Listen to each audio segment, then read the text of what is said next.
¿Qué tal? Buenas tardes a todos. Hoy es un día de fiesta, verdaderamente. Lo he comentado ahí entre bambalinas, Javier, porque bueno, es como la culminación de un año de trabajo en el que hemos buceado en la información disponible para tratar de identificar los puntos claves de unas tecnologías en las que todavía España todavía puede hablar con voz propia y en las que nos podemos incorporar. Yo quiero también comenzar haciendo un reconocimiento a dos compañeros de viaje fundamentales que no han podido estar aquí, que son Jordi Navas y Fernando Gomollón, que son tan responsables como nosotros del éxito del informe, y a los que les doy las gracias y todo mi aprecio. Bueno, estoy aquí con Javier. Javier, bueno, lo conocí hace ya 13 años. Él entonces acababa de recibir el premio Meet Under 35 que le reconocía como uno de los talentos más emergentes del entorno del Meet. Tenía una idea muy entusiasmante que acabó convirtiendo en patente en el ámbito de las energías, del petróleo. Y bueno, ahí inició una aventura que le colocó en el radar del World Economic Forum. Pasó a formar parte de su Comité de Tecnologías Emergentes. Es uno de los pocos españoles que puede manifestar el honor de formar parte de un comité de esa categoría en el World Economic Forum, y ha ido desarrollándose y desplegando su talento durante estos años. Es catedrático de la Universidad de Alicante, es en la actualidad presidente de la Academia Joven y es, creo, el único español que preside una unión científica internacional, que es la Unión Química Internacional, la UIPAC. Aunque de todas las iniciativas en las que participa Javier, a mí la que más, reconociendo y haciendo honor a todas las que he citado, pues a mí la que me parece entusiasmante es la aceleradora de personas, lo llama él, Celera, una iniciativa en la que trata de potenciar el talento de personas, de grandes emprendedores unidos a la ciencia en España y poniéndoles en contacto con los grandes centros de conocimiento, con los grandes centros de toma de decisión. Este es el perfil de Javier, que además es el director de la Cátedra de Ciencia y Sociedad de la Fundación Rafael del Pino y el gran director de orquesta responsable de este informe. Javier, encantado de que estemos aquí conversando. Igualmente, Eugenio. Bueno, yo creo que estamos en un momento fundamental para que la innovación hable, ¿no? Estamos en un momento de crisis en muchos aspectos en el que estamos buscando referentes. Y el informe se ha concebido con esta idea, con la idea de presentar a España tecnologías de referencia. En un momento en el que hay mucho ruido, en el que hay mucha confusión, marcar prioridades, ¿no? Hacer el moderador, hacer un poco de moderadores, ahora que está tan de moda este rol, ¿no? De hacer de moderadores de contenido en este momento en el que hay tanta confusión. Expliquemos un poco el contenido del libro, un poco cuáles son las tecnologías, en qué nos hemos centrado y por qué lo hemos hecho. Pues nada, muchas gracias, Eugenio. En primer lugar, decir de tu presentación que lo que has contado ha sido lo que me salió bien en la vida. Me han salido muchísimas cosas mal, la mayoría he fracasado, he tenido ideas terribles y todo lo que has contado son las cosas que han salido bien y una de ellas es este informe. Y el principio de este informe fue una conversación con Vicente. Yo conocía lo que se hacía en la Fundación desde hace muchos años y un día en su despacho le transmití esta inquietud de que en España se le diera la voz a los expertos. Es verdad que aquí en la Fundación vienen muchos expertos, nos cuentan cosas, pero quería que esta conversación con los expertos diera lugar a una hoja de ruta, a algo que fuera accionable, no solamente a un discurso, no solamente a los últimos avances en ciencia, sino a tecnologías concretas que permitieran impulsar la economía española. Esto empezó en 2019 como un ejercicio de prospectiva. Obviamente podíamos ver muchas tecnologías delante de nosotros, pero no que nos venía una pandemia. Este año comenzamos con este informe en enero. Obviamente podíamos ver muchas tecnologías, pero no que nos venía una guerra y una crisis energética. Pero respondiendo a tu pregunta, la tecnología es precisamente esa oportunidad constante para España, porque cuando hay incertidumbre, bien sea en lo sanitario, en lo energético o incluso en lo económico, son los países que tienen mayor diversidad tecnológica, que tienen industrias, empresas, un sector productivo más diverso, más basado en el conocimiento, el que es más resiliente. Y lo vemos desde la crisis del 2007, de esa crisis financiera. Los países que mejor respondieron, de hecho que han salido fortalecidos, son aquellos que tenían economías diversas, que apostaban por la innovación, y no solamente en cantidad de dinero que dedican a la innovación, sino de calidad, cómo está integrado todos los actores de la gente de la innovación, porque a veces esperamos respuestas sencillas. ¿Cuántas veces nos preguntan a los que estamos en la universidad, bueno, ¿qué hay que hacer para que eso que hacéis en la universidad de repente salga al mercado? Y muchas veces, pon más dinero, es lo que se suele decir desde la universidad. Bueno, hace falta más dinero, pero si fuera tan fácil, todos los países lo podrían hacer. La semana pasada estuve en Brasil, en el mayor congreso de química del mundo. Poco antes estuve en Estocolmo, en una reunión sobre el futuro de la tecnología, y lo que quiero transmitir es que esta conversación que hoy tenemos aquí en Madrid, en la Fundación, la están teniendo en todo el mundo. Esta es la pregunta que se intentan responder en Harvard, en Oxford, pero también en Río de Janeiro o en Tokio. ¿Cómo hacemos que el conocimiento, que el talento que tenemos en el país mejore la calidad de vida de nuestros ciudadanos, la calidad de nuestro empleo y fortalezca nuestro sector productivo? Porque hace tiempo que tenemos claro que las empresas compiten en base al talento y a la innovación que tienen. Y de repente nos atrevemos y le decimos a la sociedad española, sí, oye, hemos pensado estas, o sea, no hemos pensado así como caído del cielo, sino, oye, queremos proponeros estas ideas porque... Primero, porque es la visión compartida de algunos de los mejores expertos del país. La idea de la cátedra, de hecho, es muy sencilla. Bueno, Vicenta la recordará muy bien. Reunamos a grandes expertos del país, no solamente a unos de los mejores científicos, como tenemos como María Blasco, o como Nuria Oliver, o como Ángela Nieto, sino también tecnólogos, economistas como Andrés Pedreño, gente que viene de grandes empresas de referencia como Fernando o como Emma. Pongamos un poco a las cabezas pensantes del país y pongámosles de acuerdo, que aquí es lo difícil. Entonces, ¿cómo hacemos estas 10 tecnologías? Es muy fácil. Nos reunimos aquí en la sala grande, donde tenemos toda esa capacidad para preguntarles a nuestros expertos, proponer con toda libertad a cada uno de vosotros todas las tecnologías que penséis que son importantes para España. Luego hacemos una segunda poda y finalmente esa discusión, la parte interesante, donde finalmente acotamos a 10 las tecnologías que queremos destacar ese año. Obviamente algunas serán más acertadas, menos acertadas. Esto lo aprendí en el Foro Económico Mundial. Algunas, por ejemplo, el ARN mensajero, que ha sido la base de las vacunas contra el COVID, nosotros la propusimos ya en 2017 y hemos tenido también algunos grandes éxitos. Pero también tecnologías que todavía no han despegado. Nos ha salido un surtido variado. Sí, nos han salido muchas, pero ahí es donde está la ventaja, en el ponernos de acuerdo. Y este año las voy a mencionar porque quizá es algo que quieren conocer los que nos están escuchando y que ha sido resultado de ese proceso, de un proceso de debate de los expertos y luego de poda. Primero, un tema a mí que me parece importantísimo, tecnología para la detección de bacterias resistentes. Naciones Unidas, la Organización Mundial para la Salud, nos está recordando año tras año que la gran amenaza sanitaria para el planeta es la resistencia de las bacterias, de las superbacterias, a los antibióticos. Si hoy no tuviéramos antibióticos para defendernos contra las bacterias, moriría muchísima gente. Y estamos viendo que cada vez más bacterias son capaces de resistir antibióticos, sobre todo por el abuso que le hemos hecho. Obviamente hace falta desarrollar nuevas estrategias, más allá de los antibióticos químicos convencionales, pero lo que proponemos aquí es algo diferente. Son las técnicas que nos permitan identificar aquellas bacterias que son realmente peligrosas, conocer mejor al enemigo con nuevos sensores, con nuevas técnicas. A mí me sorprendió mucho al elaborar el estudio, por ejemplo, la cantidad de esfuerzos y de innovación que se acaba perdiendo en el camino.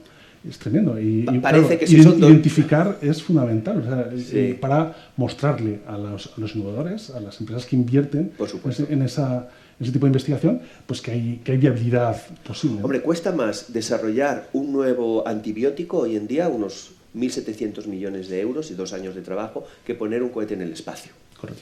Entonces, la inversión es enorme, en los últimos años no hemos tenido mucho éxito y además las bacterias evolucionan mucho más rápido que nosotros. Hay que encontrar formas alternativas y aquí el año pasado tuvimos, por ejemplo, a Sonia Contera, que nos estuvo hablando cómo la nanotecnología nos ofrece otras alternativas más físicas, de destrucción física, mecánica de las bacterias. Pero aquí queremos conocer mejor al enemigo. Creo que es ahí donde hemos querido dar poner el énfasis. Otra que es fundamental por cómo está cambiando España, por cómo están creciendo nuestras ciudades, es la movilidad inteligente.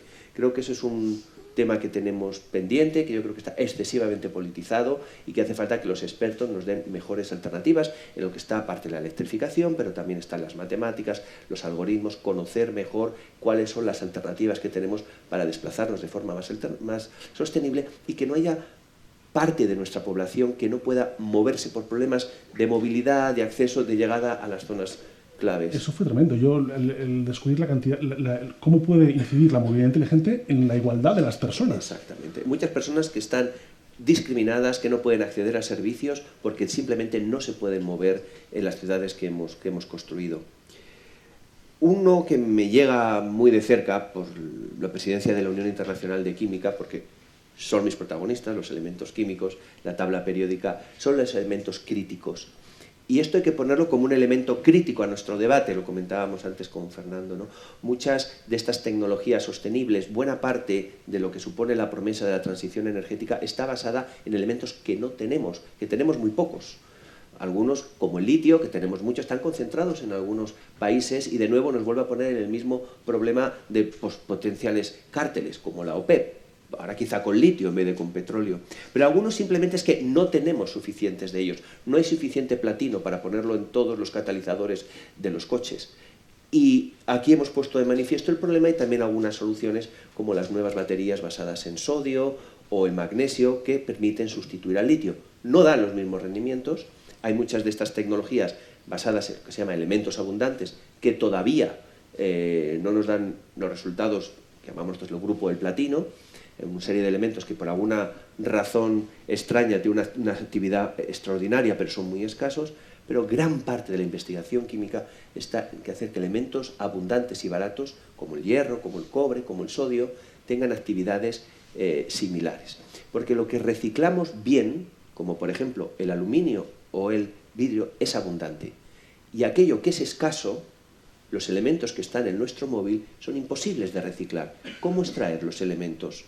El vanadio o el wolframio que están en nuestros móviles no están pensados para ser reciclados. Ahí es donde tenemos el gran reto.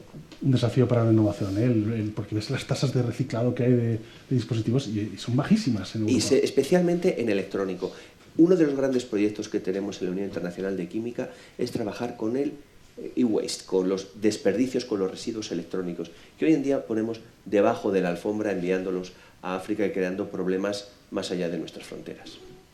La otra tecnología que quiero destacar, que ha sido muy reconocida, es el uso de las matemáticas para un mundo más sostenible. A veces no sabemos hacer la conexión que hay entre las matemáticas y esta transición hacia un futuro más sostenible. Pero es solamente con algoritmos cómo vamos primero a conocer mejor el mundo y a encontrar soluciones que no son obvias para todos estos grandes problemas que tenemos. A veces darle más sentido a los datos, que nos va a permitir ser más eficaces, pero también analizar mejor realidades como el cambio climático o ver cómo diferentes medidas, que a veces tienen una carga política excesiva, van a dar un resultado u otro basado en la capacidad enorme que tenemos hoy de cálculo, no solamente por los avances en inteligencia artificial, sino también en computación. Y España ahí es líder. A mí me encontré con una sorpresa, que es que en Chicago, en la bolsa de Chicago, hay un mercado de futuros climáticos. Sí. Y es increíble la correlación que existe entre la cotización de los futuros climáticos y la evolución del clima. Y los inversores eran capaces de anticipar la evolución del clima. Y eso era porque disponían de las herramientas matemáticas, efectivamente. Y por eso estamos viendo el boom que están teniendo hoy en día las matemáticas. La siguiente tecnología nos parecía muy evidente a principios de año y ahora, con los grandes despidos de las tecnológicas, uno diría que igual está en cuestión. Pero es interesante ponerlo en la mesa también por lo que significa para España, que es el metaverso. Tenga una forma de Second Life 2.0, sea realidad aumentada diferente, es verdad que cada vez más Va a haber comercio, una realidad o toda una industria que no va a estar en lo físico, sino en lo virtual. Y eso fue un poco el acierto del profesor Klaus Schwab, del fundador del Foro Económico Mundial, con este concepto de la cuarta revolución digital, en el que él nos explicaba, cuando todavía no lo había hecho público, que en realidad consistía en esa pérdida de las fronteras entre lo físico, lo virtual y lo biológico. Yo creo que esa es la parte que le falta un poco a Metaverso, cómo integrarnos más, cómo integrar la biología, cómo integrar lo emocional y lo humano. Y luego también quiero poner de manifiesto, porque estamos hablando mucho de sostenibilidad, que una de las asignaturas pendientes del Metaverso es la sostenibilidad. No solamente tiene unos gastos energéticos enormes, sino que muchas de esas pantallas, visores, wearables, no sé cómo traducirlo en castellano, materiales que podamos llevar, sensibles, dependen de nuevo de elementos muy escasos, algunos tóxicos, y creo que la parte de sostenibilidad del metaverso es una asignatura todavía no resuelta. Es un sí o sí el metaverso, y además planteará unos enormes desafíos desde el punto de vista legal, por ejemplo. En nuestra investigación aparecían o encontrábamos investigaciones en centros de conocimiento en las que se ponía manifiesto que personas que habían probado el metaverso con otros de una forma social, sí, pues habían encontrado con una serie de interacciones que incluso podían ser delictivas, ¿no? Y oye, pues eso generará todo el tema de la privacidad también, del uso de datos, de unos datos que pasan más allá de simplemente dame tu email y número de teléfono, ¿verdad? Sí. Atrayendo un poco más a lo físico, a lo concreto y a uno de los grandes sectores productivos españoles, quisimos destacar como una de las tecnologías los fertilizantes inteligentes. Yo vengo de Alicante, ahí tenemos nuestra maravillosa Vega Baja, tenemos también la Huerta de Murcia y esa sobreabundancia del uso de los fertilizantes tradicionales en el sureste español y otras muchas partes del mundo.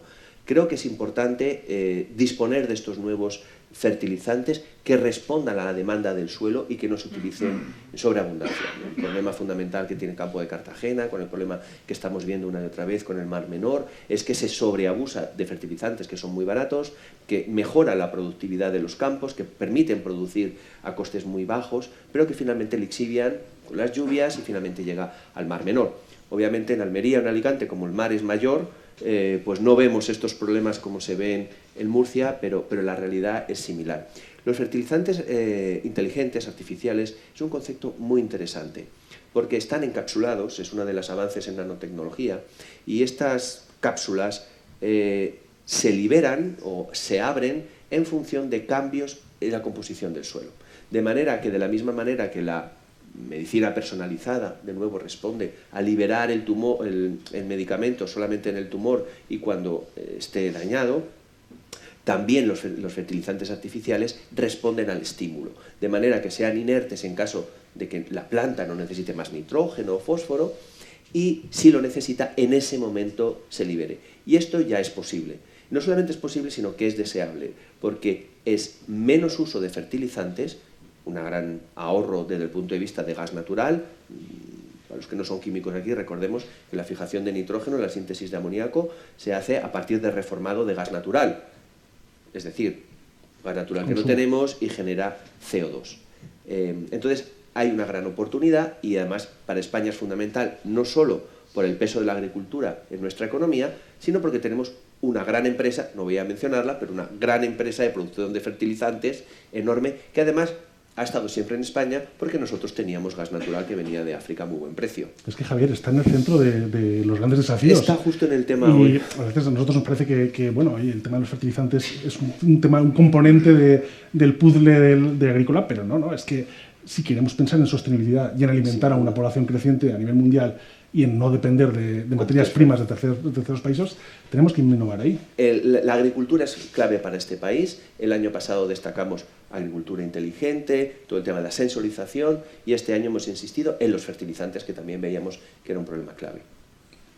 Otra de las tecnologías muy relacionadas con esta, y que está relacionada también con la nanomedicina del año pasado, son los materiales teranósticos. Esta palabra rara, teranóstico, ¿qué quiere decir? Una palabra difícil para una cosa realmente sencilla. Son para medicinas o materiales que a la vez que detectan un tumor, una enfermedad, a la vez son capaces de liberar el medicamento. ¿Por qué esto es importante? Porque uno de los grandes avances en nanotecnología, nanomedicina en concreto, es que a día de hoy es relativamente sencillo, se está haciendo a nivel comercial ya, llevar nanopartículas a tumores. Por ejemplo, para detección de mama, es uno de los ejemplos más claros. Cuando queremos que haya mucho contraste en una radiografía, todos sabemos que algo metálico da mayor contraste. Cuando en una radiografía hay células cancerosas, hay un poquito de contraste porque es más denso, pero si hubiera un metal ahí, brillaría mucho antes y podríamos detectar el cáncer en estadios muy tempranos. Entonces es muy fácil, de hecho se hace ya, llevar nanopartículas metálicas que se absorben fundamentalmente en el cáncer. El avance de los últimos años es que en esa partícula que nos permite detectar, quizá por ejemplo con resonancia magnética nuclear, todas estas partículas de magnetita que nos permiten mejorar mucho el contraste en la resonancia magnética nuclear, porque muy magnéticos no somos, tampoco el tumor, entonces hay que ayudarle, pero es que además ahora pueden ser cápsulas que se abran y que permitan liberar un medicamento potentísimo, que si lo liberáramos de forma indiscriminada tendría unos efectos secundarios terribles, pero se libera solo el tumor, donde ya hemos sido capaces de llevarlo, ya una concentración minúscula, que es justo la necesaria para acabar con ese tumor. Esto es ya una realidad, porque nuestras ideas con las tecnologías emergentes es no contar avances científicos del año, sino tecnologías ya reales, y esta capacidad de diagnosticar y curar a la vez, toda esta ciencia del diagnóstico está dando unos resultados espectaculares, y en España, donde el sistema sanitario es tan potente, tenemos una población envejecida, creemos que esto también era algo realmente clave, además con grandes grupos de investigación en estos temas. Yo os invito a mirar en el informe el experimento que hace Novartis, que se considera como uno de los grandes hitos del ámbito nuclear a nivel mundial, y tiene que ver con esto. Y es curioso también que, fíjate, que las terapias teragnósticas sí, no avancen más porque la regulación entre que tiene que ver con el diagnóstico y la regulación que son tiene diferentes, son diferentes. Van por diferente lado. Sí. Bueno, porque es un área nueva al que le hemos tenido que poner nombre, porque hasta ahora lo que diagnosticaba no servía para curar. Ya nos hemos dado cuenta que el mismo carrier, que la misma partícula, puede hacer las dos funciones. La segunda les va a sorprender. Son los robots. Pensábamos, podía parecer un poco extraño traer como una tecnología a los robots que son, no digamos una realidad, sí que no, son la norma, por ejemplo, en la fabricación de coches, de componentes de coches, que es buena parte del sistema productivo español. Pero lo que hemos visto es que hay toda una nueva familia de robots extraordinarios, enjambres de robots, por ejemplo, que nos sirven para tratar enfermedades o para interactuar con diferentes superficies, enjambres de robots. No de drones, que también lo hemos visto, sino de actuadores, de robots. Y también una nueva generación de robots blandos, más parecido a organismos, más parecidos a lo que podría ser una célula, que pueden interactuar, que pueden adaptarse, que pueden moverse y que incluso pueden circular también por el interior de nuestras venas y llevar a cabo pues, operaciones cuando hay trombosis, cuando hay problemas de circulación.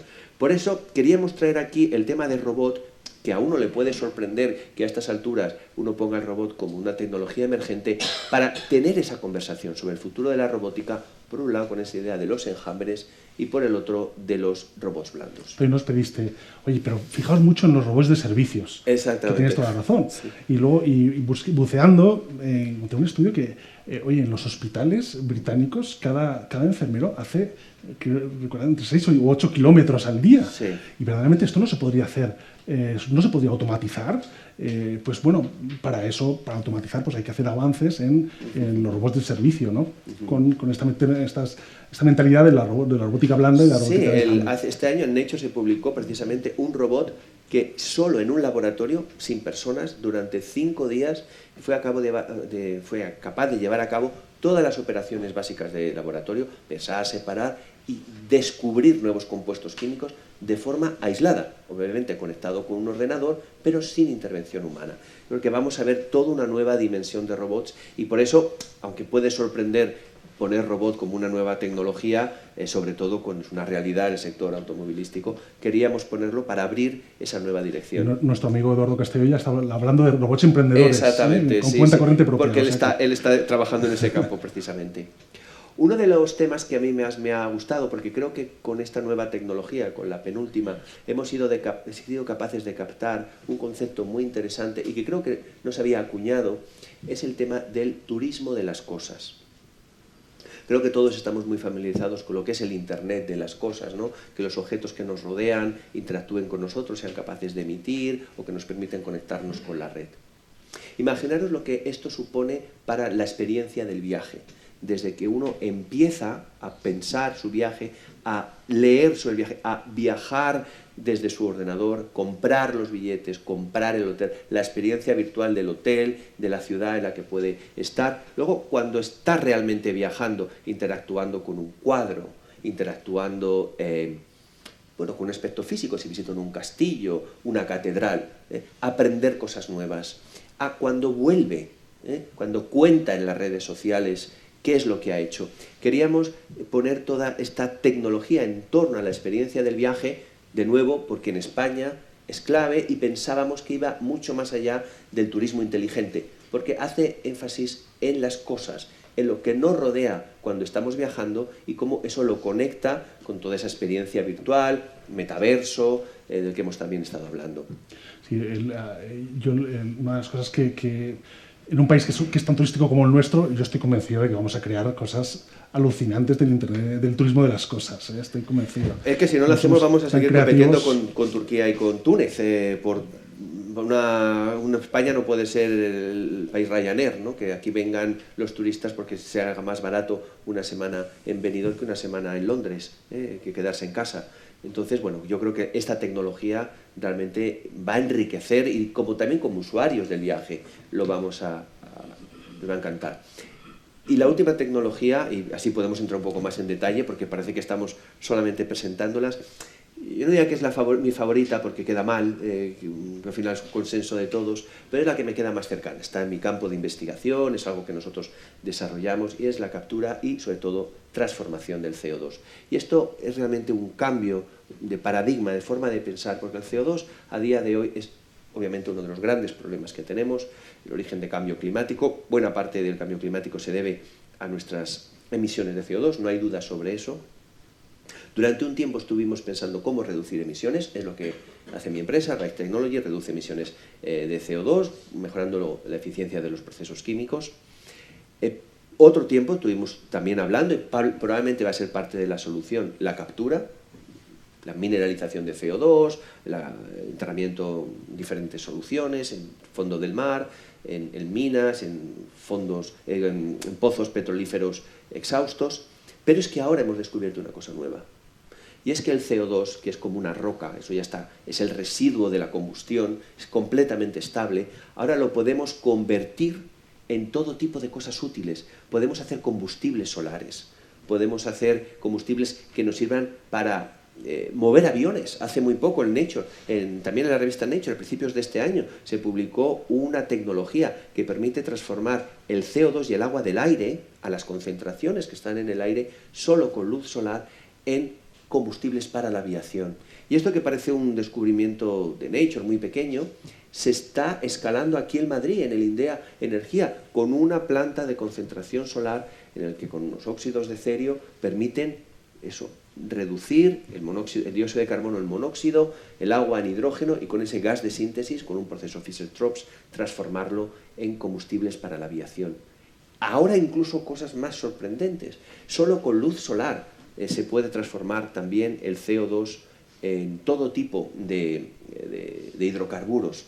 Desde luego el metanol, en alcoholes de cadena larga. Es espectacular lo que hoy somos capaces de hacer con un residuo. Incluso, también avances muy recientes, generar monómeros para plásticos. Es decir, que el plástico que generamos viene de fijar CO2 de la atmósfera. Esto es lo que Naciones Unidas llama emisiones negativas, porque nos permite reducir y pasar de esos 400 y pico ppm que tenemos otra vez abajo y así poder llegar al grado y medio que parece que en la COP27 no ha quedado muy claro.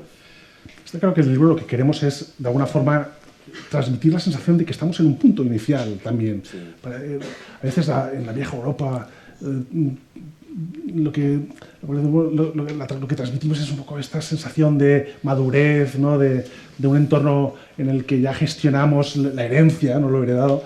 Y no, estamos en un punto muy inicial y así lo viven muchas sociedades en el mundo. Lo que me gustaría es que me dijeras un poco por qué es urgente plantearse este tipo de desafíos, ¿no? Tú que estás en contacto con tantos foros internacionales, que viajas, que últimamente has podido pulsar la situación en, yo creo que los 5 continentes. Sí.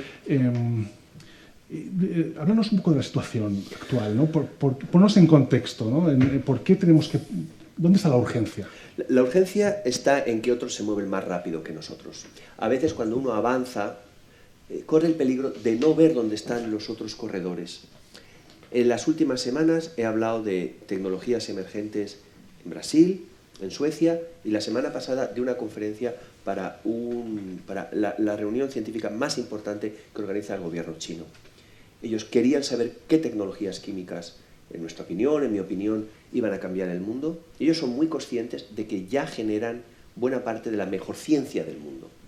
Y ahora una de las prioridades para China es, bueno, ahora que somos generadores del mejor conocimiento del mundo, vamos a dar esa transformación que ya dio Corea del Sur o que dio Japón para dejar de producir barato y producir alta tecnología. Porque obviamente todo el mundo sabe, eso no es ningún secreto, que es precisamente la innovación, la alta tecnología lo que nos va a permitir definir el siglo que viene. Obviamente en España, en Europa, estamos avanzando, se genera buena parte del mejor conocimiento del mundo y progresamos. Pero a mí lo que me gustaría transmitir por este sentido de urgencia es ver a qué velocidad avanzan otros. Uno de los datos más significativos del informe, ya que utilizamos un indicador con el que yo insisto mucho, yo estuve hace muchos años cuando estaba en MIT asistiendo a una de las clases de Ricardo Hausmann con este indicador de la complejidad de la economía, y España ha perdido 8 puntos en 10 años. Somos el país número 32 en la complejidad de nuestra economía, cosa que nos sorprende cuando ves que es turismo, agricultura, componentes de automóvil y petróleo, nuestras áreas principales, ¿no? Áreas en las que uno no tiene una complejidad industrial enorme. Hemos perdido no tenemos facilidad para diversificar, ¿no? Bueno, es que somos muy buenos en los campos en los que estamos, somos muy buenos en turismo, somos muy buenos en fabricación de piezas de coche, en refino, bueno, en las áreas tradicionales, pero el tema es que igual que las 10 empresas más importantes de Wall Street de hoy son completamente diferentes a las 10 empresas que había a finales de los 2000, en España las grandes empresas del IBEX de principios de 2000 son las que tenemos ahora. Y no hay problema, eso está bien. El tema es la velocidad del cambio. ¿A qué velocidad están cambiando los otros? Porque no hemos caído 8 posiciones porque nosotros no estemos innovando. Sí, si lo estamos haciendo bien, es porque otros van más rápido que nosotros. Esa es la sensación de urgencia. Que si uno no cambia, pierde el paso. ¿Y qué pasará si no actuamos? ¿Tú crees, cómo lo definirías? Pues que no podremos mantener el estado del bienestar. No es una opinión pues no necesitamos expertos. Nuestros salarios, esto es un poco la trampa de la innovación, de la que también hablamos en el informe.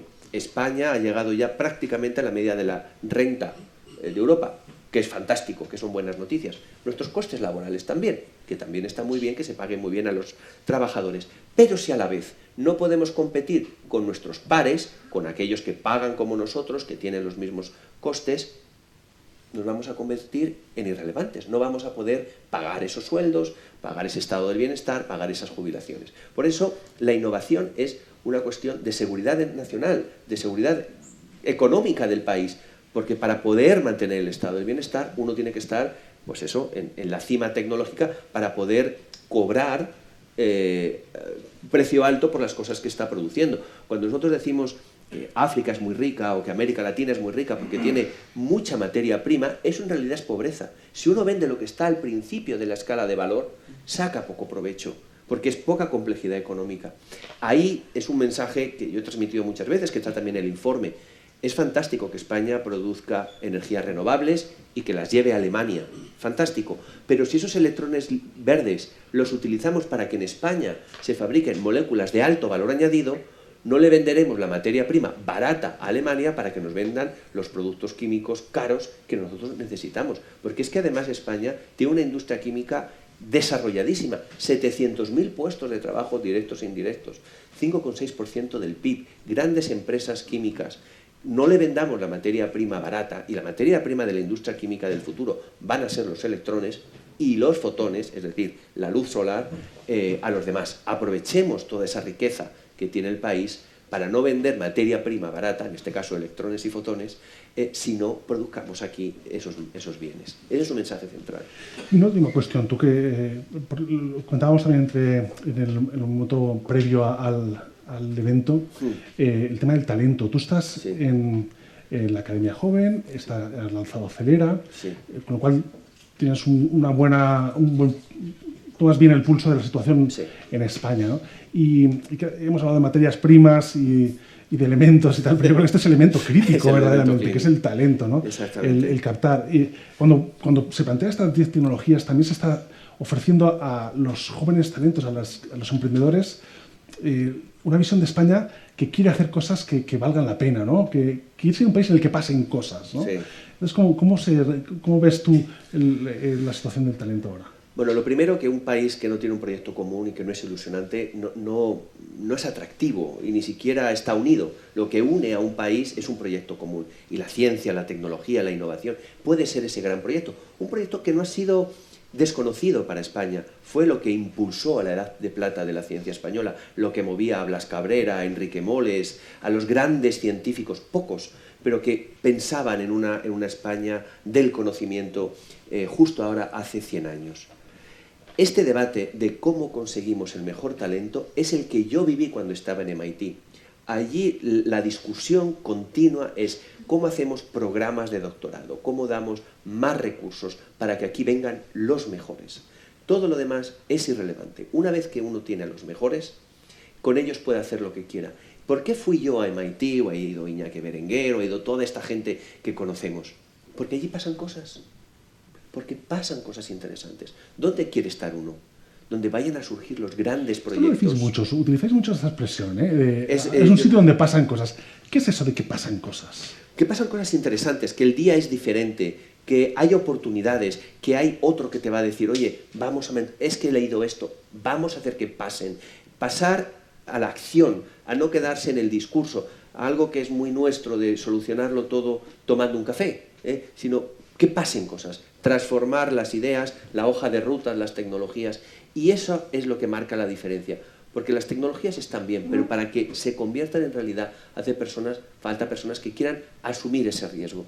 Y eso es lo que intentamos hacer en Celera, que por cierto lo fundé con la Fundación Rafael del Pino, son cofundadores con nosotros, es identificar gente con muchísima capacidad, y juntarlos. Porque simplemente el hecho de estar juntos, de conocerse, de darles formación, hace que monten cosas increíbles. Uno de ellos, Guli, Ignacio Moreno, ha montado Capchase. Ha levantado $500 millones en plena pandemia. Hoy me he enterado también que Borja Aranguren, otro de nuestros chavales de la segunda promoción, ha levantado 40 millones para su empresa. Gente que cuando uno los conocía hace 4 o 5 años, jamás se imaginaba que iban a hacer esas cosas. Y cuando les preguntamos, ¿por qué has hecho que esto pase? Lo que me dicen es, porque el otro, Guli, me ha ayudado, he conocido a este chico, a esta chica, estamos haciendo esto juntos, y lo que vemos es que son esas redes, eso que yo vi en MIT, que me parecía natural. Yo siempre te he dicho, lo he contado muchas veces, que yo no creé mi empresa porque me dieran una conferencia o porque me lo dijeran o estuvieran en un libro, sino porque gente de mi edad, gente que estaba en mi laboratorio, estaba haciendo cosas parecidas y a mí me resultó natural. Yo quiero reproducir ese ambiente, ese ecosistema en España, y no se me ocurrió mejor forma de crear algo que a mí me hubiera encantado tener, sobre todo de alguien que nació en un pueblecito de La Rioja y que vive en Alicante. Es decir, tener una comunidad de gente con ganas, con ilusión, que no le importe meter la pata, como te decía al principio, que me salgan 5 cosas bien y 100 meta la pata y no me salgan, ¿no? Y eso es un poco la idea de Celera y de la Academia Joven, ¿no? Que gente que merece la pena apostar por ellos. Además, todos lo sabemos con los hijos, con los sobrinos, con la gente joven. Si hay gente buena y le ayudas, te dan 100 por 1. Pues estupendo. Vamos a poner el libro a disposición de la comunidad para que tenga una referencia. Nosotros pensamos que hay un argumento de autoridad suficiente como para que se considere una referencia, y estamos muy convencidos de que los contenidos pueden movilizar mucha inversión y mucha innovación.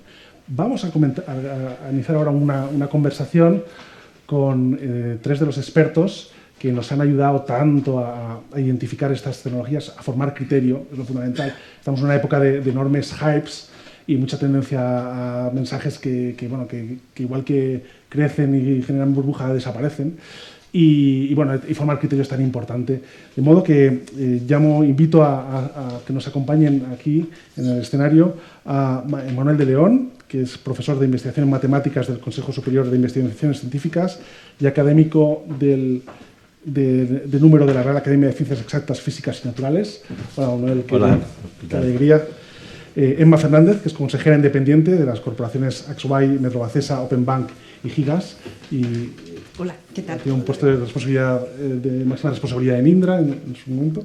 Y Fernando Temprano, que es fundador de Talantia y exdirector de I+D y tecnología en Repsol, además de un experto en gestión de I+D e innovación y tecnología. Bueno, una alegría teneros Muchas gracias. Nosotros. Siempre ya nos marcasteis en su día el camino. Ahora, la que habéis liado, hemos creado aquí, hemos documentado las tecnologías que nos aconsejabais. Vamos a ponerlo en práctica. Vamos a ver qué pasa. ¿Qué nos encontramos? ¿Cómo es el entorno en el que estamos para desarrollarlas? Antes teníamos una conversación que a mí me gustaría que continuara, ¿no? Emma, ¿qué pasa con las grandes corporaciones? Que comentaba antes Javier, cuando llega la innovación. Esos árboles de decisión que muchas veces acaban siendo una forma de proteger áreas de las compañías, incluso a los propios directivos, de riesgos que puedan poner en cuestión sus responsabilidades, ¿no? ¿Qué pasa en las grandes compañías para que reaccionen? Bueno, buenas tardes a todos. Muchas gracias por la invitación y gracias a todos los que estáis aquí en una tarde de Mundial de Fútbol y después de que juega España, que siempre me pasa a ver la sala llena, ¿no? Un día como hoy. Vamos a ver, tenemos un país que Javier lo ha comentado. Yo creo que tenemos Perdonad. Bueno, aprovecho para decir que esto es una conversación pues con la confianza que ya tenemos después de este tiempo de contacto, de forma que, por supuesto, pues, sentíos libres de incorporaros a la conversación en cualquier momento.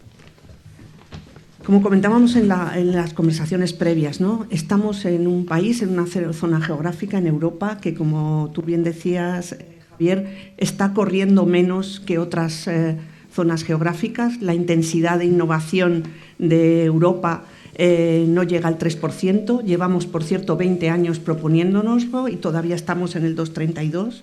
Y cuando miramos el caso español, pues estamos en torno al 1,4%.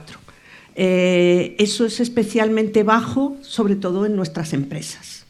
Y en nuestras empresas se dan, digamos, dos circunstancias. Una de ellas es el tamaño, y que, como todos sabéis, tenemos una estructura de empresas pequeñas donde está resultando bastante difícil incorporar innovación y nuevas formas de hacer. Y es cierto que el principal problema probablemente está también en el déficit del talento y en el déficit de formación que existe, porque Un micrófono a lo mejor sí, de mano. Creo que va a ser más fácil, perdonad. Me está resultando complicado. A ver si ya terminamos. Debo ser yo, ¿no? O sea, debo estar emitiendo alguna cosa.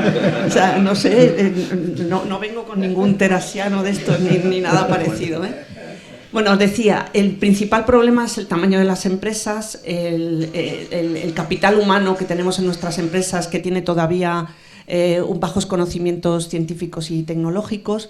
En Europa aproximadamente el 20% de las compañías cuenta con profesionales, por ejemplo, en un ámbito que yo conozco bien de conocimientos digitales, mientras que en España estamos en tasas en torno al 16%. Entonces, estamos realmente por debajo. Pero luego hay otro problema adicional, que es esa cultura que tú has dicho del riesgo y de la innovación, que no es suficiente, especialmente en las grandes corporaciones. Voy a decir algo que es un poco perogrullada, pero en mi experiencia las compañías innovamos fundamentalmente cuando tenemos clientes innovadores. El que tú tengas un cliente que te exige y que te obliga de alguna manera a poner encima de la mesa productos en el estado del arte y a posicionarte de una manera diferencial.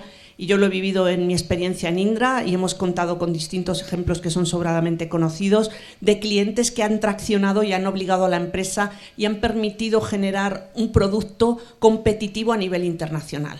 Porque el otro gran defecto que la empresa española no ha terminado todavía de solucionar es que el mercado de la innovación es un mercado internacional. Es un mercado en el que no podemos pensar solo en España. Hemos mejorado muchísimo en la proyección internacional de la empresa española, pero esto todavía no es suficiente. Y bueno, me podría enrollar más, pero te voy a dejar que esto es un diálogo, lo has dicho, Eugenio, y no quiero monopolizar yo el micrófono. Bueno, Manuel, por la cuenta que te trae por la parte científica, ¿no? Esta mañana estaba en una reunión con grupos de investigación universitarios repasando las oportunidades que se presentan ahora para acudir a proyectos, para presentar proyectos a Europa, ¿no? Y bueno, pues tenemos unos retos, tenemos unos topics, está todo muy bien articulado, ¿no? Y entonces, ¿por qué nos falta a veces entrar en los grandes asuntos, ¿no? Es una cuestión de innovación, de ambición. Un investigador del ámbito, del ámbito cuántico decía, hay laboratorios en España que tienen mejores equipos que el mío. Él está en Boston. ¿El problema cuál es? ¿No es un problema de ambición? ¿Qué puedes decir desde la ciencia? Sí, no creo que sea un problema de ambición. Creo que es un problema de gestión. A veces para implicarse en un proyecto de cierta envergadura, un proyecto europeo, tú necesitas un apoyo logístico, necesitas gestores que te ayuden a preparar el proyecto. Y esa es una cosa que falta en España. Las universidades no tienen apenas gestores, ni siquiera el CSIC tiene apenas gestores para ayudarte a presentarte o a buscar socios para emprender pues una aventura, digamos, mayor de lo que ya haces habitualmente en tu laboratorio, en tu grupo de investigación. Eso ocurre, ya digo, tanto en los centros de investigación como en las propias universidades, y es el miedo a tener que enfrentarte a una serie de formularios que tienes o regulaciones, entonces te da un poquito de pánico el ponerte a hacer esas cosas porque piensas que va a ser muy complicado. Luego la verdad es que no es tan complicado porque las cosas en Europa no son tan complicadas como pueden parecer, pero si tuvieras gestores que te ayudaran a hacer eso, yo creo que se pedirían muchísimos más proyectos, por ejemplo, pues en la Horizonte Europa y en otro tipo de proyectos. Es que hay tantas cosas en el ámbito de las matemáticas por delante, ¿no? El otro día escuchaba a un directivo de DeepMind hablando de que están ya con imanes controlando el plasma de hidrógeno para poder llegar a la fusión nuclear, ¿no? Y esto con inteligencia artificial, todo esto son datos. Claro, hay tantas cosas desafiantes en es el gran boom de las matemáticas, que ahora le llaman inteligencia artificial, pero es el machine learning, que usa mucha estadística y muchas otras partes de las matemáticas, incluso cosas que aparentemente parece que no tuvieran nada que ver con la creación de esos algoritmos, que sí tienen. Y eso, por ejemplo, en España es otro problema que tenemos, que nos faltan montar más equipos interdisciplinares, multidisciplinares, más ambición, que las instituciones apoyen eso, no se apoya. Y entonces, claro, pues hay pocos matemáticos que estén... ¿A ti qué te entusiasma en el ámbito de la inteligencia artificial y de las matemáticas? Yo no me dedico a otras cosas, pero creo que es creo que es cómo manejar los datos, o sea, la cantidad de datos porque eso, de ahí viene todo el boom de las matemáticas y de la inteligencia artificial, el machine learning, es la cantidad de datos que tenemos a nuestra disposición. Solo pensar, por ejemplo, yo qué sé, una misión espacial, la cantidad de datos que se generan, cómo manejas todos esos datos y cómo los manejas para poder identificar patrones que luego tú puedas utilizar en tu beneficio. Eso es lo que ahora están aportando las matemáticas a la invención tecnológica, por llamarlo de alguna manera. Y por eso tenemos un boom en las matemáticas, que los matemáticos ya se van más a ese tipo de investigación, pero desde los centros de investigación, desde las universidades, yo creo que falta empujar ese tipo de acciones. No es que falte ambición en los... Como comentabais antes de Celera, yo conozco muchos jóvenes matemáticos que tienen un talento impresionante y algunos se arriesgan y se van por esa vía. Pero hay también una inercia a no irse porque a lo mejor no te ven bien los más puristas. Eso también es un problema que tenemos. Hay que romper esa inercia. Son un arte, ¿no?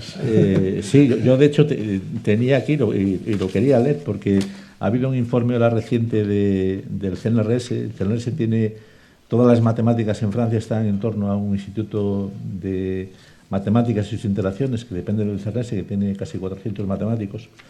Y es sobre el impacto económico de las matemáticas en Francia. Se han hecho varios estudios en España también, en otros países.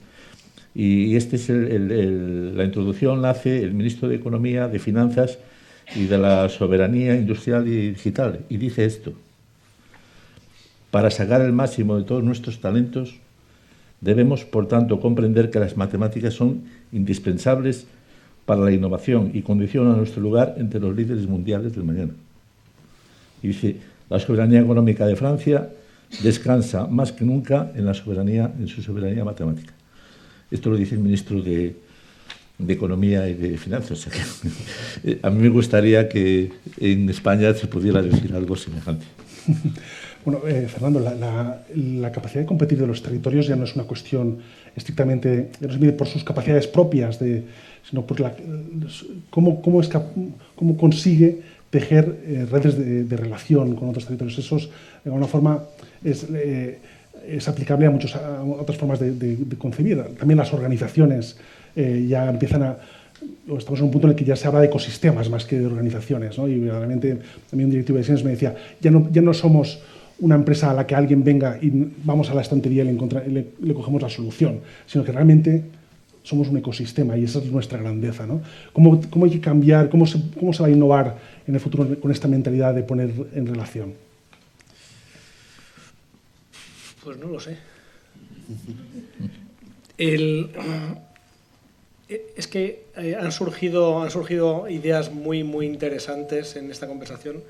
Lo que ha dicho Javier me ha resultado muy interesante. Ha dicho una cosa que parece muy sencilla. Ahora te respondo la pregunta, pero voy a ir por las ramas un momento. Que es, estaba en un sitio donde pasaban cosas. ¿Qué quiere decir eso? ¿Qué les pregunto? ¿Qué quiere decir eso? Que había estímulos, discusión, competencia, ejemplo, todo un conjunto de cualidades que no están relacionadas con modelos deterministas, no están relacionadas con dedicar más o menos recursos, son importantes. Pero hay un tema de fondo, hay un tema que es casi, voy a decir un poco en plan poético, espiritual. Es decir, hay una cultura, una forma de pensar y una voluntad. Yo esto lo aprendí en un viaje iniciático que hice estando en Repsol a Israel. Nos enseñaron todo el sistema de innovación israelí. Fuimos desde hablar con el consejero científico del presidente israelí, al palacio del presidente, al equivalente al director general del CBETI, empresas. ¿Qué había en el fondo de todo ese ecosistema? Eso que estás preguntando. ¿Qué había en el fondo de todo ese ecosistema? La voluntad de hacerlo bien, como consecuencia de la voluntad de sobrevivir como sociedad. Es decir, hay un tema muy, muy de fondo ahí, hay un tema muy, muy de competencia ahí. Visto en términos de empresa, hay un tema de competencia. Entonces, cuando tienes esa voluntad, cuando te enfrentas a la competencia, y eso pasa en Estados Unidos, en ese tipo de instituciones, tienes otro espíritu para conseguir cosas, desde mi punto de vista, otra capacidad, otros impulsores.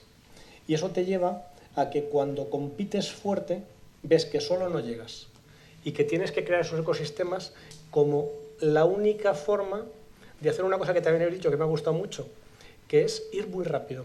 Porque ahora mismo lo importante en esta sociedad, en cambio constante y con una muy fuerte competencia, mucho más de lo que pensamos, no es tener ideas muy brillantes, sino generar ideas más rápido que los demás y llevarlas a la práctica.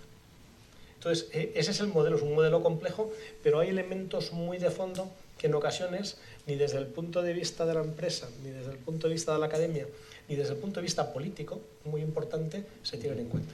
Pues ya que lo has comentado, poniendo el ejemplo de Israel, uno de los temas que surgió, y además lo hemos hablado alguna vez, Javier y yo, con motivo de la crisis del COVID, fue esto de vamos a reconstruir la sociedad, pero vamos a hacerlo mejor, no volvamos a la sociedad anterior, ¿no? Rebuild better, ¿no?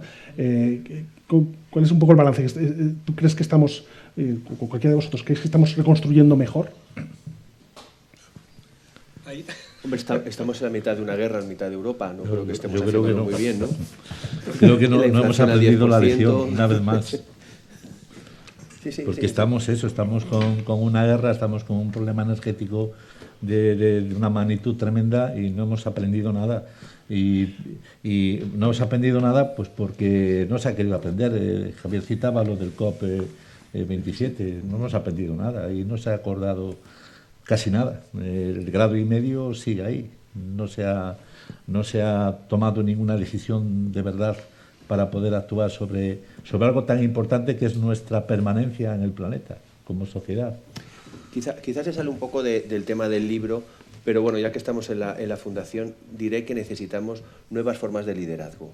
Creo que los líderes actuales no están dando la talla, por supuesto los que están creando problemas no están dando ninguna talla, y los que son incapaces de llegar a acuerdos, y no solamente en el COP27, que puede ser difícil, sino en el último G20. Es totalmente decepcionante.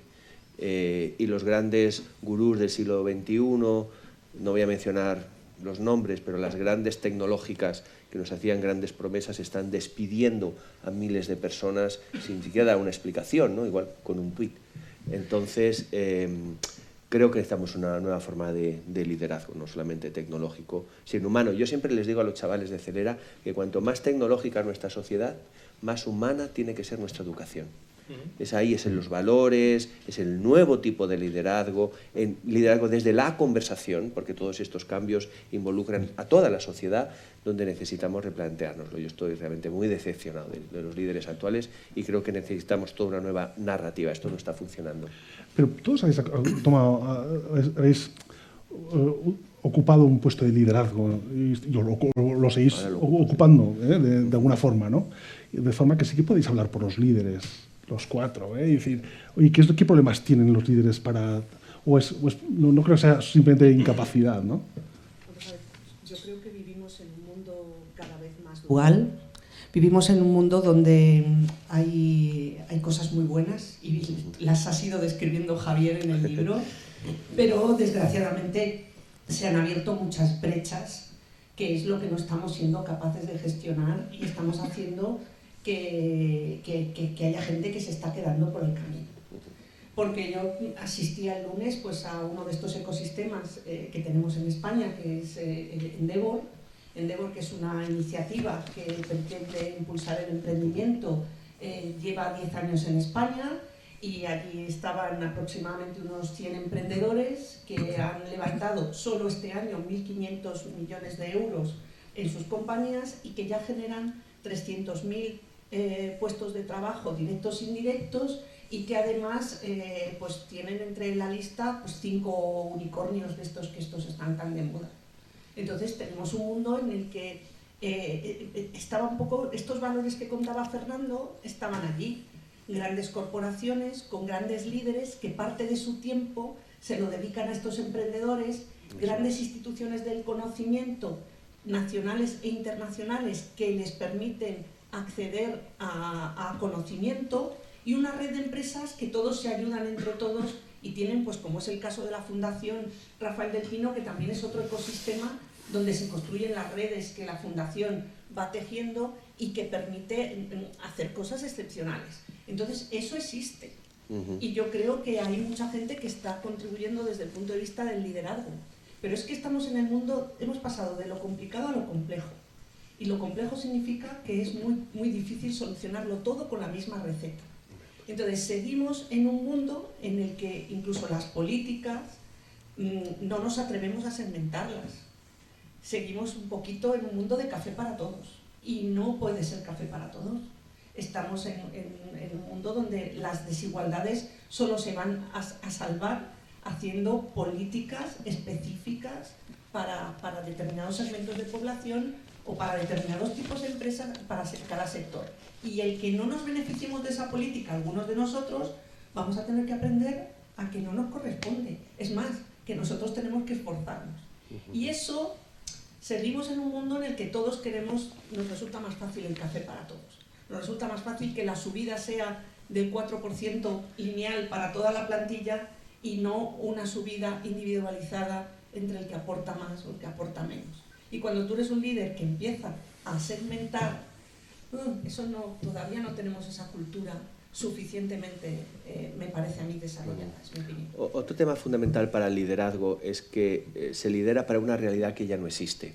El Estado-Nación del 19 no es la realidad en la que está. Los problemas a los que nos enfrentamos, cambio climático es un ejemplo, la realidad energética es otro, y tampoco las empresas, los líderes empresariales están acostumbrados a rendir cuentas a los accionistas. De nuevo, el profesor Klaus Schwab hablaba de este nuevo capitalismo en el que el stakeholder, el que tiene que responder las empresas, es al cliente, a la sociedad. Si yo compro un servicio, un producto de una empresa, también pido una cierta responsabilidad. Entonces creo que parte del problema del liderazgo es que no se está liderando para la realidad que subyace, que es al final un individuo que se puede sentir más o menos identificado con el Estado-Nación o con la empresa o con el accionista. Eso es donde yo veo que están cambiando las cosas más rápido que un poco las estructuras que nos hemos dado bien para dirigir organizaciones o países. Yo lo veo al frente de la Unión Internacional de Química. Mis miembros son los estados. Los problemas a los que nos enfrentamos son comunes, pero luego ellos responden a realidades nacionales que no tienen nada que ver con la realidad que estamos intentando resolver. Quizá funcionaría todo mejor con un... Perdona, Manuel. No, yo el otro día escribí un artículo que se llamaba la Agenda 2030 no es solo un pin que se pone uno en la solapa, porque los políticos se ponen todos el pin de la Agenda 2030. Son los 17 Objetivos del Desarrollo Sostenible en los que todas estas tecnologías que identificamos, claro, esta y las anteriores, son fundamentales para responder a esos retos. La Agenda 2030 es de 2015, llevamos 7 años. Yo creo que son 7 años casi perdidos, porque no se ve, es decir, eso no ha calado en la sociedad. Al menos es más conocida que la del milenio. Sí, las iniciativas del milenio, que también fue los objetivos del milenio, que se quedaron en nada. Pero claro, los políticos, hablando de liderazgo, cuando se reúnen en esos grandes cónclaves internacionales, pues aprueban estas cosas. Pero es que luego no las ponen en marcha. Pero quizás el liderazgo, o no las ponen en marcha como habría que ponerlas, ¿no? Tendríamos que conseguir un liderazgo colegiado en el que haya una parte de políticos, una parte de científicos, una parte de empresas. La ciencia, lo pregunto un poco a Manuel y a Javier, la ciencia está si tuviéramos en mente un liderazgo colegiado, ¿la ciencia está metido ahí? ¿O? Bueno, Javier sabe que tanto él como yo y mucha otra gente pues hemos hecho muchas cosas para que los políticos y los gestores pues se impliquen en la ciencia. Ahora se ha creado la oficina C, la oficina de la ciencia en el Parlamento. Han hecho ya 4 informes.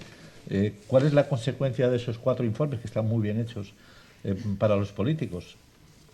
Pues no lo sabemos, ya veremos a ver cuál es la... Yo diría una cosa. Yo primero, que la ciencia no debe estar en la toma de... No debe tomar las decisiones, no se tienen que tomar las decisiones desde la ciencia, sino que se tienen que tomar... Exactamente, pero tiene que estar en la mesa donde se tomen las decisiones. La realidad es que durante el COVID nos dijeron que había un comité de expertos que asesora al gobierno, como tienen la mayoría de países occidentales, y a día de hoy seguimos sin esa herramienta. No hay un asesor científico del gobierno, el chief scientist que hay en el Reino Unido o en Australia, o el asesor científico de Obama, del que hablaba antes Fernando. Bueno, Obama cuando era Obama, ahora ya Joe Biden.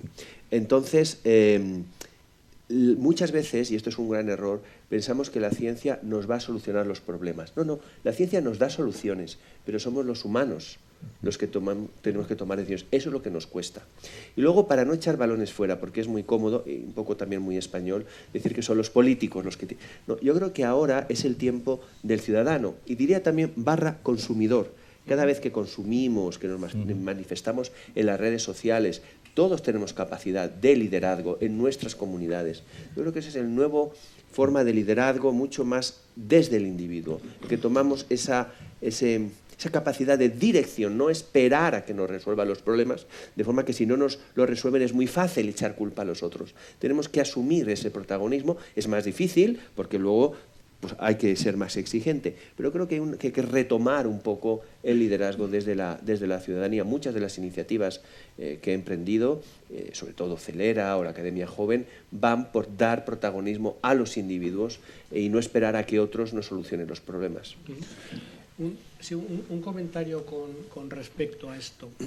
Yo estoy completamente de acuerdo en que los líderes están utilizando modelos mentales que son de una realidad anterior. Eso es. Es decir, la complejidad del mundo ha aumentado tanto que hay que cambiar hasta los modelos mentales para poder gestionar esto. Gestionamos herramientas digitales en un mundo con una mente analógica todavía. O incluso filosofía. No vendría mal un poquito de estudio de filosofía en estos temas. Entonces, una posible solución está relacionada con lo que decía Javier, que es el debate público basado en hechos. Yo hay una cosa que cuando oigo a los políticos me preocupa mucho, porque toman decisiones que nos afectan a todos, que son decisiones basadas en suposiciones políticas, en prejuicios políticos, en intereses políticos, y no en datos. Es decir, hay una cosa que es, la ciencia está basada en datos. No son opiniones, ni son consensos, son datos. Entonces, yo anticipo que las crisis tienen un efecto transformador. Cuando uno está cómodo y está confortable, como la rana en el recipiente de agua caliente, pues no salta. Cuando choca contra una superficie de agua hirviendo, salta. Es decir, eso es una crisis. Entonces tiene elementos transformadores, pero es un tema muy de calado, un tema muy de fondo. Fernando, yo cuando hablo con los directivos tecnológicos, uno de los mantras que hay ahora es, bueno, mi solución tecnológica es muy buena, obviamente, yo quiero que me la compren y que la empresa la integren, pero lo más importante es que las empresas cambien el mindset, ¿no? Tú que estás en contacto y que asesoras en temas de innovación, bueno, imagino que estás un poco también en esto, de decir, oye, pues, ¿cómo se cambia el mindset? ¿Cómo pensar de otra forma? ¿Cómo cambiar la cultura de las organizaciones? Yo creo que hay un efecto crisis de competencia que es lo que te hace que cambies. Cuando tú crees que eres muy bueno, que tienes unos magníficos resultados, que estás en un entorno cómodo, ¿para qué vas a cambiar? Es la crisis, es la competencia, es ese tipo de cosas las que obligan a cambiar. Yo recuerdo en una ocasión un presidente de una empresa me dice, oye, ¿me puedes ayudar en los temas de innovación, en el cambio? Y digo, pues depende de la respuesta a dos preguntas. Es decir, la primera es, ¿vas a liderar tú personalmente la innovación y el cambio? Es un tema muy importante. Eso no se hace con un departamento de innovación. Es un tema de arriba abajo. Y me dice, sí. Y digo, segunda pregunta, ¿vas a gestionar tú todos los conflictos que vas a generar como consecuencia de apostar por la innovación? Porque la innovación es cambio. El cambio choca contra formas de pensar, contra formas de hacer y contra intereses del statu quo. Entonces, ¿qué debe ocurrir para que eso ocurra? Que alguien en esa empresa estuviera preocupado por el futuro de esa empresa y como consecuencia de eso, desde el liderazgo, tomara la decisión de ponerse a cambiar. No sé si te he respondido. Bueno, por eso el riesgo de utilizar los fondos europeos de recuperación y resiliencia para subcontratar la innovación. Absolutamente. ¿Cuántos casos estamos viendo de subcontratar la digitalización de la empresa sin hacer cambios en las personas? Está llamada al fracaso. Al fracaso. A mí, cuando elaborábamos el informe, en cada uno de los capítulos casi siempre encontraba una organización europea que era el referente, ¿no? Y decías, pues, en temas de energéticos, pues el Hydrogen Europe, en temas de movilidad inteligente, por ejemplo, pues hay una organización europea sobre temas del 5G aplicado a la automoción, de matemáticas también. En fin, en cada uno de los grupos de las tecnologías encontraba, y qué pocos españoles había en los comités de dirección, en la nube, por ejemplo, pues el Gaia X. Y dices, oye, ¿Qué pasa, Emma? ¿Por qué cuesta tanto que entremos, que peleemos por esos puestos? ¿Realmente es importante estar ahí? Vamos a ver, seguimos teniendo una educación que tiene un déficit en idiomas, seguimos teniendo una educación que cada vez, desgraciadamente, es más local, a pesar de cuando a mí me tocó estudiar, la mayor parte de mis compañeros de carrera, yo hice Teleco, no eran de Madrid y tenían que, digamos, desplazarse de otras zonas de España a Madrid. Hoy, pues con nuestra estructura también de formación, yo hablaba con un rector, no voy a decir de qué universidad era, pero me dijo que se le habían quedado vacantes las 5 becas internacionales que había propuesto un año, porque pues sus alumnos llevaban yendo en autobús al colegio y a la universidad desde pequeñitos, y que eso hace que, es verdad que nuestros directivos estén menos expuestos al mundo internacional, que pueden estar otras culturas. Luego tenemos también, desde mi punto de vista, otra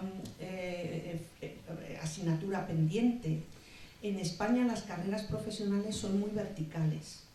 En general te encuentras con gente muy experta en las organizaciones, en un silo muy estrecho por el que llegan, y eso, pues si antes estábamos hablando de la necesidad de que hubiera más interdisciplinaridad para tener innovación, imaginaros qué sucede en los comités de dirección, donde la carrera profesional de la gente, uno se ha producido solo por operaciones, uno se ha producido solo por financiero, el otro se ha producido solo por marketing, y llegan arriba y siguen sin poder interactuar.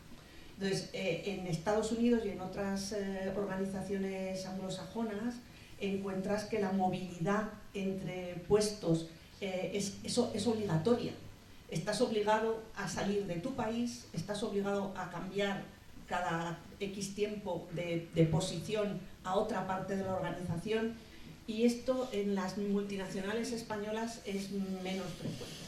Entonces, claro, cuando llega la hora de la verdad te encuentras con profesionales con una experiencia pues no tan amplia en este proceso de internacionalización, que yo creo que se ha mejorado mucho. En la formación, pues todos los Erasmus han hecho mucho por ese acercamiento a Europa de nuestros universitarios, pero todavía no es suficiente. Seguimos valorando mucho la cercanía, que está muy bien, porque está muy bien como vivimos en España, pero también es muy importante tener esa experiencia internacional, y yo creo que, por ejemplo, desde la Fundación también se está poniendo mucho énfasis en esa proyección internacional y en ese ecosistema global que solo se puede desarrollar haciendo y saliendo de casa. Yo estoy pensando, y de los directivos que están presentes en comités de dirección españoles, la mayoría son de centros tecnológicos. Hay una independiente que está en Airbus, en el Consejo de Administración de Airbus, y hay un director general de Pymes de Aragón que está en Hydrogen Europe. Es decir, que ni siquiera, o sea, sí que nos queda mucho recorrido ahí de implicación de directivos de empresas, ¿no? en los centros de toma de decisiones, aunque las empresas, por supuesto, hacen aportaciones, son llamadas y contribuyen. No digo que le den la espalda, pero a ver, no sé si querías comentar alguna cosilla. No. Bueno, yo sí que lo veo. Recuerdo hace unos años el titular en El País, ¿no? La excepción española en Davos, el hecho de que haya tan pocos españoles en los organismos internacionales, en las uniones científicas internacionales. Yo creo que no hay más españoles porque no ven la ventaja, la necesidad de estar en órganos internacionales. Yo cuando digo a mis compañeros, bueno, ¿por qué no estamos más allí? ¿Por qué no damos esta batalla? Muchas veces porque los intereses, su mercado, su área de acción está en lo local, en lo nacional. Y complicarse en las dificultades que tiene lo internacional, que es complejo, que lleva mucho tiempo, pues no se ve como una ventaja. Y ahí perdemos una oportunidad, porque España, bien por su conexión con Latinoamérica, con el mundo árabe, posición, y también un poco por nuestra narrativa, un país abierto, un país que contribuye con conocimiento, con el español, podría ser clave. Portugal es un buen ejemplo en ese sentido. Siempre que voy a organismos internacionales veo como Portugal, un país hermano, muy parecido, que además nos llevamos siempre muy bien, está sobre representado. Es el secretario general de Naciones Unidas, ha sido Barroso presidente de la Comisión Europea, fenomenal. Yo cuando estaba en eventos en Portugal, a veces nos ponían con jóvenes que están estudiando pues, lo que aquí sería la carrera diplomática o asuntos exteriores, para que empezaran a familiarizarse con gente internacional. Creo que nos falta entender que las grandes ligas, las grandes decisiones se toman fuera. Aunque nuestro mercado, nuestra acción esté aquí, las grandes decisiones, donde está el gran comercio, las decisiones internacionales, la regulación, la solución al cambio climático, todos estos temas se plantean fuera. Y a mí me da pena que España, con su enorme potencial, por ejemplo en mi área, la 8ª potencia en química, nunca haya tenido un presidente de la Unión Internacional de Química, pero apenas presencia, porque no vemos la necesidad. Bueno, ¿y qué hacemos nosotros ahí? Bueno, pues somos un actor más, un actor importante. Si no estás ahí, otro te va a hablar por ti. No lo ve la comunidad, Sí, sino que tampoco lo ven los que gestionan. No quería ser tan duro. No le ven la importancia de estar presentes en esos organismos internacionales en ciencia, que es muy importante porque se deciden cosas que luego marcan las tendencias y no se apoya desde los ministerios de la administración pública, no se apoya. Podríamos contar aquí cosas. Se gobierna para la parroquia, eso es un poco mi sensación. Y sin embargo, pues se debería de estar, por ejemplo, el cargo que tiene Javier, pues es una cosa insólita, es ser presidente de la International Union of Pure and Applied Chemistry, pues eso es un orgullo para España, tener un presidente allí, pues. Bueno, el debate es apasionante, vamos a ir cerrando. Yo os pediría ya una última intervención a todos. Entonces plantearía, tenemos un año por delante apasionante, verdaderamente es imposible saber cómo será el año que viene. Yo creo que ya nadie ha acertado la previsión de cómo va a ser 2022, con lo cual yo creo que ya hemos decidido todos que no vale la pena anticipar cómo va a ser, porque vamos, las sorpresas pueden aparecer por cualquier sitio. Me gustaría que me dijerais, dentro de un año, ¿dónde os gustaría que se produjera un cambio, ¿no? Un cambio significativo, ¿no? En la sociedad, es decir, en la forma en la que nos estructuramos, nos relacionamos los actores de la sociedad, o en materia regulatoria. ¿Qué cambio os gustaría más que os produjera? Y un poco que lo identificarais, de una forma breve, ¿no? O sea, es una pregunta un poco para reflexionarla un poco. Javier, que tú que lo tienes todo más trabajado... a mí me gustaría que dentro de un año se acabara la guerra. Ese es el gran tema de nuestro tiempo, es que tenemos una guerra en Europa, que nos toca la energía, nos toca la inflación, pero sin duda también la incapacidad de llegar a grandes acuerdos. Yo lo veo en mi Unión Internacional, tenemos enormes problemas para ponernos de acuerdo porque hay países que están en guerra, unos abiertamente, otros nosotros apoyando a un bando, mandando armas. Me encantaría que el año que viene, pues, desde el punto de vista regulatorio, como sociedad, pues no tuviéramos una guerra en Europa. Ese sería el tema fundamental. Fernando, ¿dónde te gustaría ver el cambio? ¿En el ámbito regulatorio o en la sociedad y cuál? No sé en cuál de los dos, posiblemente en los dos. Y voy a tratar de explicarlo. Eso es un poco trampa, Fernando. Sí, es muy tramposo. Lo que sí me gustaría, que me llamó la atención cuando estuve en la primera presentación de este evento, el nivel de la discusión, y me está llamando hoy también el nivel de la discusión de las intervenciones. Lo que sí me gustaría es que en este país, a nivel público, habláramos todos cada vez más claro. Es decir, que dejemos de estar en discursos públicos o semipúblicos en lugares comunes. Eso es lo que me gustaría. Es decir, que la gente que tiene que intervenir diga lo que piensa, y te lo dice en privado, no te lo dice en público. Recientemente estuve en el Congreso de Minería de Sevilla, el mayor congreso de minería de España, y hubo una intervención que yo sé lo que pensaban los que estaban allí, y la intervención era todo, y qué bien nos llevamos, la administración, no sé qué, no sé cuánto, ¿no? Y me fui a hablar con el CEO de una compañía minera que conozco, digo, oye, ¿por qué te decís todo esto si no es cierto? Si no os hacen caso, si decís que nos dan los permisos, que tarda mucho. Digo, hombre, que no. Digo, es que yo creo que es el momento de empezar a hablar claro, que es el momento, es decir, cuando estás en crisis, es el momento de no hacernos trampas. Es decir, si habláramos todos un poco más claro, en todos los foros, con datos, no con opiniones partidistas, nos iría mejor. Eso es lo que a mí me gustaría ver que está ocurriendo, porque eso cambia las cosas. Está muy justificado que hayas decidido en los dos ámbitos, porque esa idea vale para los dos. Manuel, ¿dónde te gustaría? A mí lo que me gustaría es que se pusieran de acuerdo los políticos en general, porque lo que estamos viendo es que son discusiones completamente bizantinas e inútiles.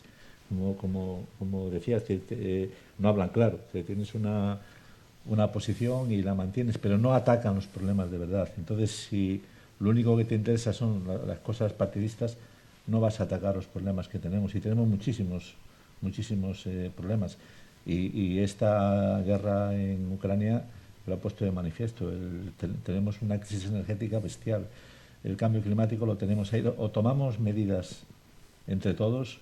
La sociedad, como decía Javier, tiene que ser muy activa, mucho más activa de lo que está haciendo ahora, o vamos a tener unos problemas todavía mucho peores en los próximos 20 o 25 años. ¿Cómo avanzaríamos si hubiera esa capacidad de ponernos de acuerdo? Emma, te he dejado al final. Pues mira, yo después de escucharos creo que lo que tenemos es que aprender precisamente a escuchar más. O sea, creo que el problema que tenemos con el diálogo es que realmente no estamos escuchando al otro, no estamos procurando entenderlo, estamos continuamente planteando unos supuestos diálogos en el que vamos con nuestras ideas preconcebidas y con muy poca intención de mover nuestra opinión desde el principio. La sociedad y probablemente las redes sociales están orientando nuestro pensamiento de manera muy monolítica, porque todos recibimos continuamente información que refuerza nuestra opinión y no ponemos ningún interés en entender por qué el otro dice otra cosa distinta y qué es lo que hay debajo.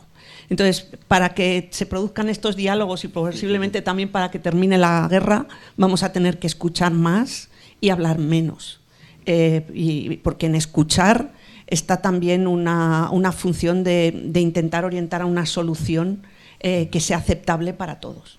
No escuchar con esa voluntad de rebatir, sino escuchar para transformar. Para empatizar, sí, exactamente. Bueno, pues nada, muchas gracias. Yo creo que he disfrutado un montón, la verdad, en esta conversación, como siempre que tengo la posibilidad de hablar con ellos. Voy a ceder a Javier el cierre, porque yo creo que es lo que corresponde, por rango, por liderazgo de la cátedra. No. Más que nada para deciros que este es el libro y que no está a la venta porque es gratuito. Lo podéis descargar en la página web de la Fundación, es completamente gratuito, además muy agradable de leer, una versión PDF, 10 tecnologías para impulsar España. Está en la página web de la Fundación, a la que yo le quiero dar las gracias por el apoyo, por la confianza y también, lo ha dicho antes Eugenio, al equipo, a Jordi, a Eugenio y a Fernando, que seguramente nos están viendo. Fernando desde Londres, Jordi desde México. Tenemos un equipo internacional que nos permite ver a España también desde fuera. Cuando hacemos videollamadas es ya una fiesta. Si tú estás en Sudáfrica yo o donde estoy también sea, por donde sea. Pues muchas gracias, Vicente, gracias a la Fundación, a todo el equipo y a ustedes por acercarse hoy a esta conversación. Muchas gracias.